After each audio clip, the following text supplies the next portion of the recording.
Welcome everyone. My name is Vida and this is Sri Lankan Cricket Podcast, a podcast where we discuss current news and developments happening in the cricket world with a special focus on Sri Lanka cricket. And as always, I'm joined by my co-host Sohan. How are you doing, Bora? Good, Vida. Excited to be part of another episode. Yeah, obviously we are going to talk about the T20 World Cup Final today. New Zealand beat England and Australia beat Pakistan to make it to the finals. It was two very, very exciting games. Even though England was the favourites to win it, New Zealand managed to take revenge of 2019 World Cup and make it to the finals, and breaking Pakistan fans' hearts. Australia managed to beat Pakistan. In this episode, we'll give our predictions as well, like we did in the last episode. Bora was 50% correct and I'm 100% till now. So we'll see how we go in the finals, Bora. Yeah, good predictions there, Vida. I think going back into the semi-finals, I guess both games were exciting. That's what we wanted to see.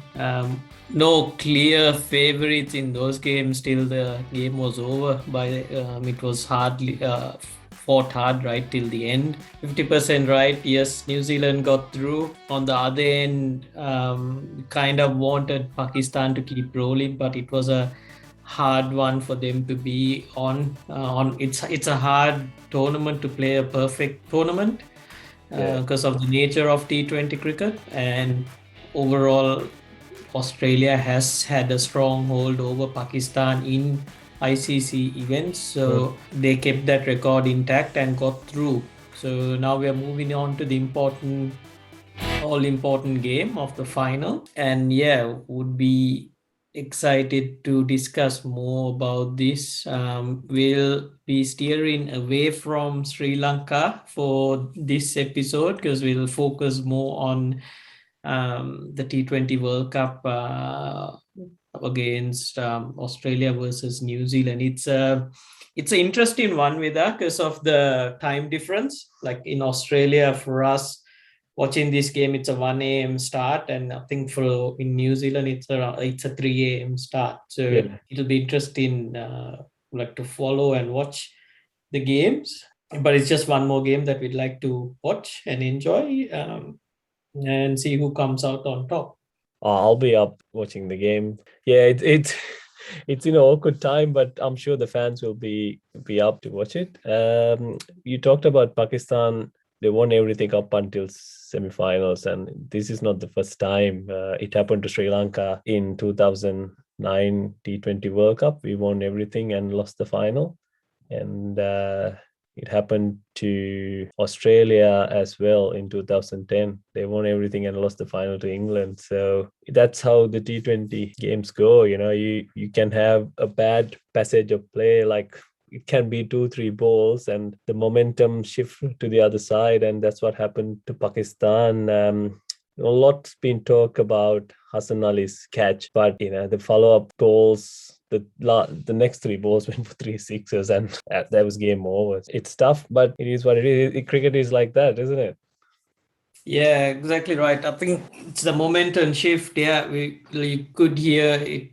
Everyone talking about he dropped the World Cup, or it was more that was a massive miss in that passage of play, but then the follow-up balls were also pretty poor, so there could be that disappointment of a missed catch, but it shouldn't affect the follow-up balls. That's how it's almost like as soon as the ball was dropped, the players waiting to play the blame game on the balls after, rather than concentrating on the job that needs to be done. But nonetheless, to pull off those 3 sixes, a massive amount of skill required. And Matthew Wade has been in good form for the last few innings he's been playing, and I think it's worked out well. I don't think it was a conscious move to move Matthew Wade down. I think Australia were trying to find their batting order or try to work out what's the best combination. But Matthew Wade coming in at this number 7 position works out in their favor because he's facing the faster bowlers who are bowling the back end overs. So it takes away from him having to play spin Yeah. but a lot more involved with hitting the fast bowlers, and that's he's an aggressive. He's been and he's opened the batting, and we notice how aggressive he can be against the fast bowling. Um, His strike rates against fast bowlers, especially against bowlers who bowl quick, is like over 140 or 150. yeah, So yeah, it works out in his way. and it looks like a bromance brewing out there with Big Puppy and Wade in the mix. Watched a talk show of where Stoinis comes and has a brief chat about how they enjoy batting together, and he describes it really well. And watching the game kind of brought back. I was just thinking there'll be more stories coming out how they enjoyed that win. From an Australian point of view, it's they've put themselves in the best seat as well now against New Zealand.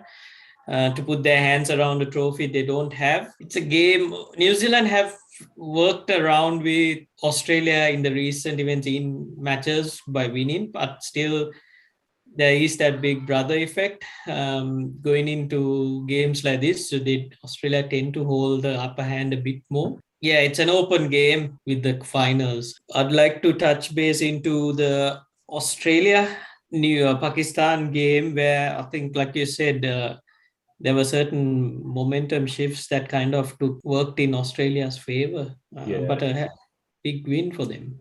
Yeah, that you talked about the big brother effect. It's the same when India plays Pakistan, isn't it? That's intimidating factor of a big brother. But New Zealand, they have very experienced teams, but they have one injury worry as well. Devin Conway, he punched the bat when he got out batting against England, and he broke his hand. Now he's going to miss out the final. So it's a big blow for them. He's been batting well. You saw what happened to England when they lost one of their best batters. It upsets the combinations and the rhythm they had throughout the tournament. So Conway, he played a big part in that middle order. So I don't know how they're gonna arrange their batting order now, Bora.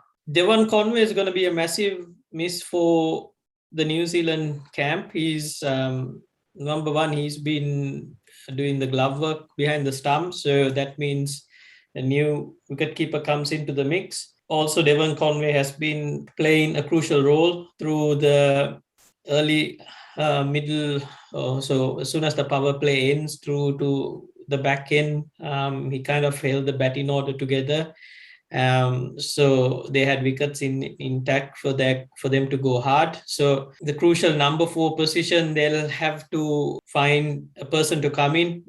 Tim Seifert, I'm not sure if he'll slot in straight away to number 4. That's the unsettling effect you have when a person this late in the tournament, when a player gets injured, like we saw what happened to England. It threw off the whole batting order. Might happen again because that means Glenn Phillips has to probably might go one number up, and then Tim Seifert comes there to that number 5, 6 position. So interesting. What can you do? He hit the bat in frustration and resulted in him not being able to hold a bat or be able to play. So it looks like a proper, like would have been a Yeah, massive. must have been a very good punch. You do things like that in the heat of the moment, and you regret after, isn't it? It's something Yeah, freak accident, like something you do without knowing. yeah, heat of the moment. We've seen guys showing disappointment again. We've seen guys throw bats, helmets. There are so many stories of players do whatever from after you get out. Sometimes when you're in the dressing room, when you know a guy's gotten out, you come in, you know he's gonna blow his steam off. And Yeah. unfortunately, with Conway, he hurt his hand. I wonder how the bat would have been if he's hurt his hand that bad. So touching base back on to New Zealand's batting order, I think it almost sets up now that Guptill has to score for New Zealand to come through. Now that with this injury to Conway, Guptill has had the slow like starts, but he hasn't kicked on. He didn't contribute much in the last game, but big games before he gets to that 20-30 mark and has been where New Zealand needs that big contribution from him. He Yeah. generally plays against Australia well, and he kicks off against the faster bowling. For New Zealand, they love to see him come good. If he comes good, it sets them up early and they'll be able to keep that momentum through, because against quicker bowling, he generally does play well. So a player I'm keeping an eye out from the New Zealand camp is Martin Guptill. If he goes big, that's a massive one for New Zealand. A strong bowling attack, New Zealand. I think we spoke about this, having that core group of players who played in roles. Bolt will play a big part again. He has a knack for taking early wickets, and he takes wicket. He takes it in batches. So he might open up 2 to 3 wickets in within that 2 overs. So those are the early plays that New Zealand will be wanting to get on, because they're looking to sneak in their fifth bowler with their attack. Yeah. Which is a Jimmy Neesham, a mixture of him and probably looking at the attack, Mitchell Santner as well. So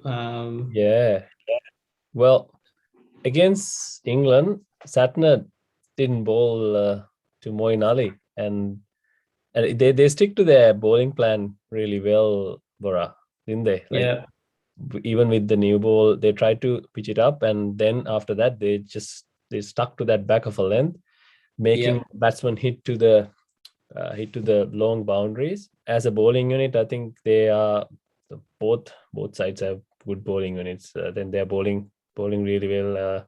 One thing I want to ask, I want to talk about, is this theory of making the batsman hitting to the long boundary. I don't think it has paid off towards the bowler. If you look at the game against Sri Lanka's game against South Africa, it was the same result, right? Because you're thinking, all right, we're going to bowl straight and hit those Yorkers and make him hit to clear that long boundary, and you miss the mark by 6 inches and you get hit for 6. Sometimes you overanalyze things, and maybe the better option would have been bowling that wide Yorker to Matthew Wade. Maybe after getting hit for the first 6, but you backed the plan and tried to protect that long boundary, and didn't work their way. So that's one thing I know. I think you got it right there when you come and say over-analyzing. One thing I've noticed in this tournament, the role of the analyst has been highlighted a lot.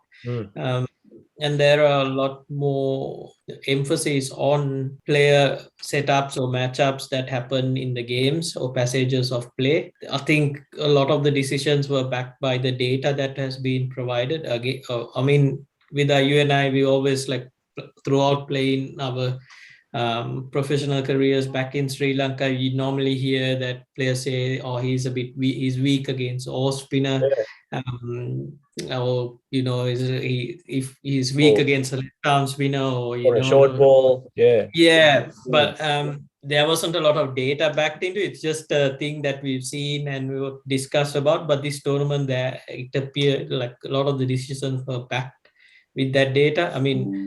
Similar to Santner just bowling 1 over, Moeen Ali didn't bowl at all as well. So, and Moeen Ali has been a massive player for them at the start. I think Moeen Ali's overs would have been reduced because of 2 right-handers at the top. Could he have bowled a few overs in between? I'm not sure whether he could have opened that up for England. That's a thought they'll probably be reflecting. But going back into that, the long boundary scenario again, I think where the players could have changed is to change the lens better. I know we were thinking you put yourself under pressure for 1 ball, which was the Yorker, and then if you miss it by a margin, it goes out that way. So like Lahiru Kumar against David Miller, that's something in hindsight he would have thought, okay, could I have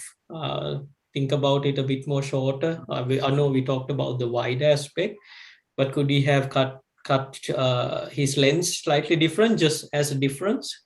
Same with Matthew Wade as well, with Shaheen Afridi going for that. So, but those shots, modern day cricketer shots to hit those, right? You don't see a guy back himself going over the keepers or the back end with a ramp for six to, score. Back in the day, you'll probably try to launch it straighter or more towards cow as your shots to get the maximum run. So it shows how far the game's evolved now, and where the fast bowlers have to think on their feet now with having to cover so much of ground.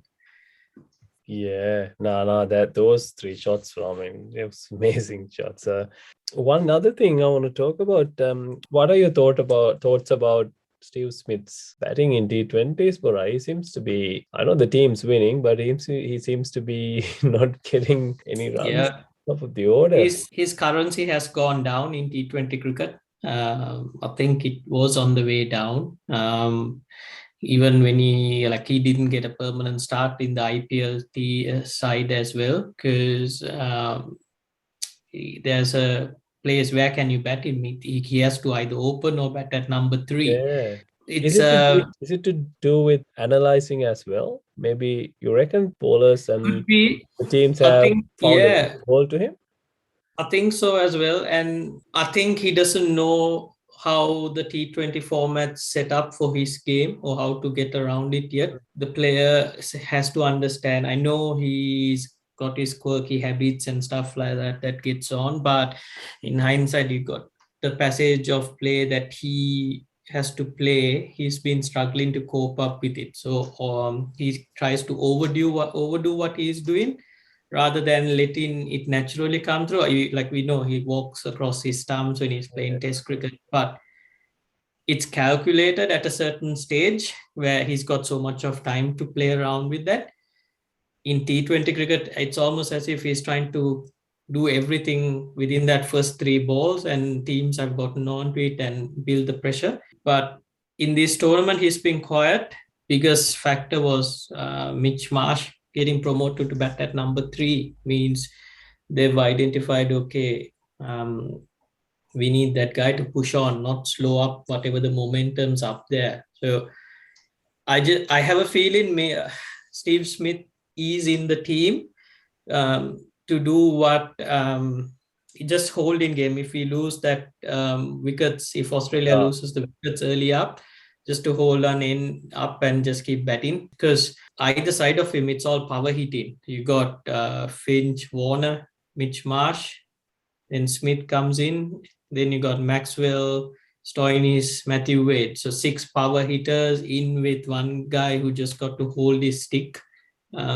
So that's a role he'll have to do. I think we've seen his T20 stats as well. It's nothing massive extraordinary. compared to extraordinary to what he's been doing at other formats. So we haven't seen it transition over to T20 cricket. Don't But know. he might go and prove both of us wrong and score about 80 runs in 40 balls or something and win the game for Australia. You never know. Yeah, exactly right. But for him to get that 80 or 40, Australia has to be in a lot of trouble as well. Yeah. It's a good sign that Australia are not relying on Smith to bring home the wins, because that means they've expanded. It's a powerful Australian team that we've known has been in the making, and I think out of this lot, the most biggest guy relieved would be JL, Justin Langer, the Yeah. coach of the team. He's been under the pump with what's been happening around, not having success overall in the shorter formats, plus his personality in the dressing room. There are a lot of things being discussed in the media, so he's relieved. But I saw the media conference where they asked the players, what do you think of the game and stuff, and then the guys, Stoinis, Zampa, and JL, says everyone was calm and stuff. I was like, they No. are not. No way anyone was calm there. So No. Bora, I I only want the big papi to do this after game interviews. He will tell you as he'll it tell you is. the honest truth.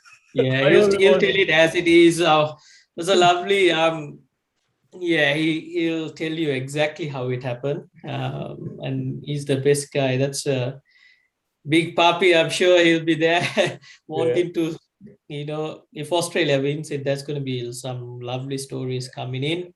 Going back to New Zealand, why they deserve to win it? It's a trophy for their golden era to show of Mm. what they've done. Um, Guptill, Williamson, the fast bowlers, Saudi and Bolt. Um, they've been playing cricket for a while, and I mean, we've seen the ICC tournaments, the last, where how they've been qualifying into finals, and running short on that. So it's similar to how Sri Lanka's golden era was at a Yeah, certain yeah. stage. Nonetheless, two deserving teams to be there or get something around get their hands around the trophy. All right. So pretty exciting. Yeah. Now, time for you to decide. You can't sit on the fence. You have to pick a side now. Who do I'm you going think? with the team I backed. The 50% I got, so I'm going with New Zealand. I think I Oh, had this early pre-tournament as well, with them being able to. They might be, contenders at the early stage, and then I'm happy that it's come through. So I'll stick with them. right. Um, which way are you swinging with that? Nah, nah. I'm gonna go with Australia all the way. Make it We interesting for got the both big of us to have papi. a debate. We got the big papi, the big bison, and the big three fast bowlers, and the Yeah. spin of Adam Zampa and Matthew Wade, the finisher. So I'm gonna back. Looks like you got everything sorted. Have you got an answer for Martin Guptill though? Oh, Oh, well, we'll try to get him out in the first 10 balls. That's the plan. yeah. Well, I'm just thinking out if Mitchell, I think Starkey will play a big factor with his in swingers and his confidence of playing the last World Cup, or when Australia beat New Zealand. So it's the 2015. 2015, Yeah. getting those big in swingers in. He'll build confidence on that. He'll be looking to replicate that. I reckon McCallum would have said, make sure you don't charge the first ball down the wicket." Oh, God. um, if Guttil gets away, if not, it might fall apart very quickly for New Zealand. Yeah. Uh, so I think that's a big Yeah. set there.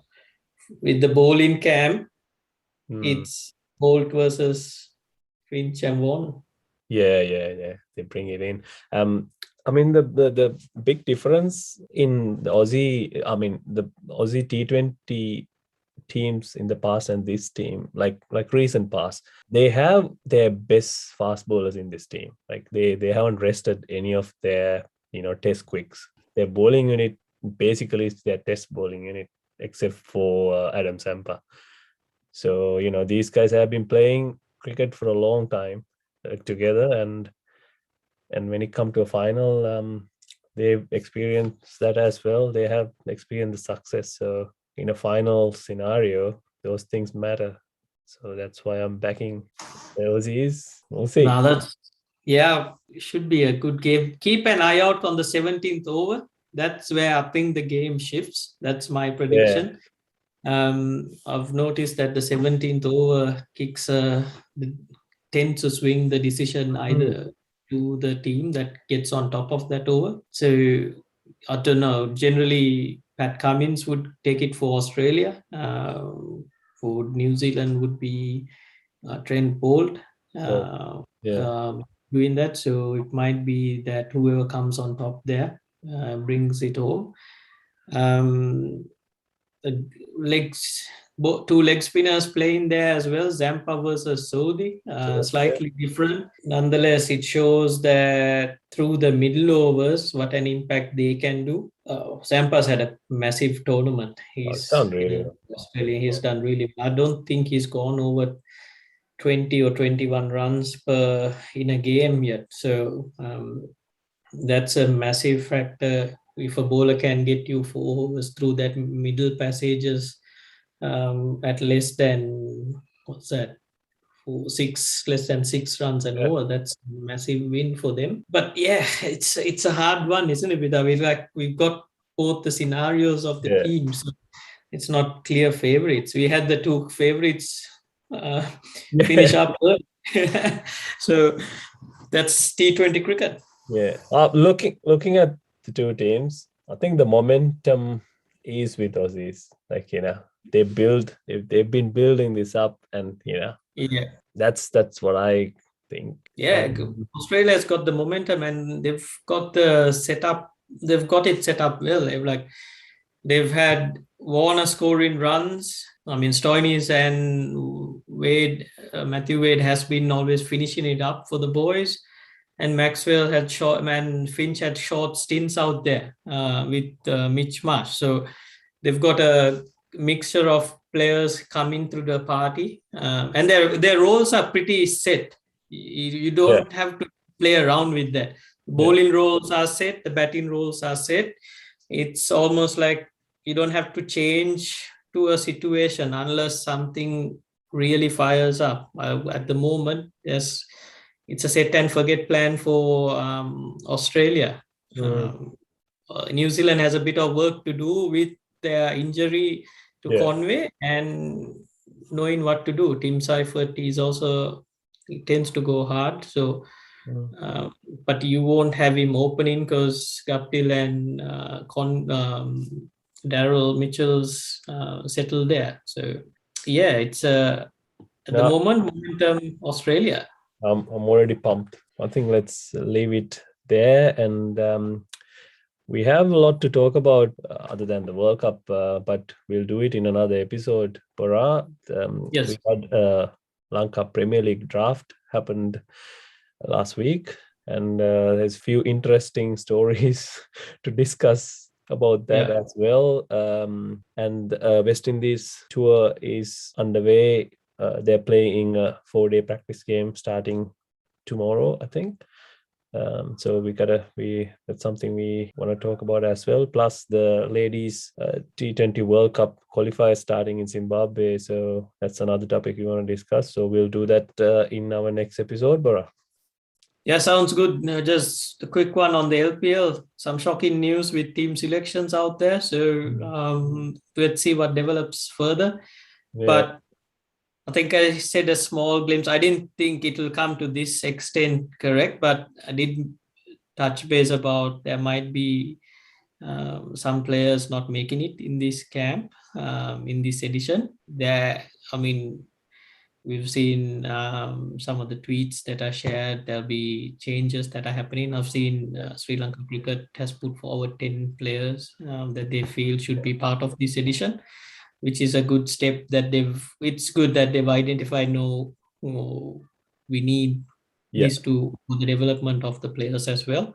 Mm. A topic we'd love to have a chat with you and I, we can record it separately, is the franchises directions going into these tournaments versus Cricket board. holding authorities, cricket boards Yeah. direction with holding these tournaments and why they tend to differ.